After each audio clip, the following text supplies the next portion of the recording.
A já vás v tuhle chvíli pozvu na další reportáž věnovanou našemu hlavnímu tématu, kterým jsou svatby. Jak už jste možná odtušili z těch předcházejících reportáží i z našich debat, svatba je záležitost, která velmi výrazně podléhá módním trendům. Tak tedy následující reportáž vám prozradí, co je právě in. Házet rýži na novomanžele už dnes není in, když už tak speciální bílou, dlouhozrnou.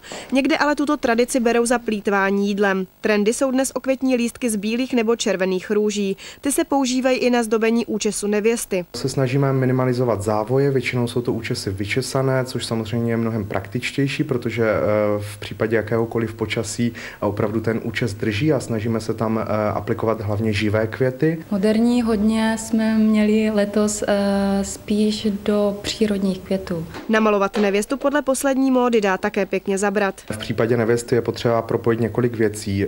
To znamená, první barva stínu by měla korespondovat s barvou šatů. Může to být bílá, smetanová, šampaň barva, většinou poměrně barva, která je častá.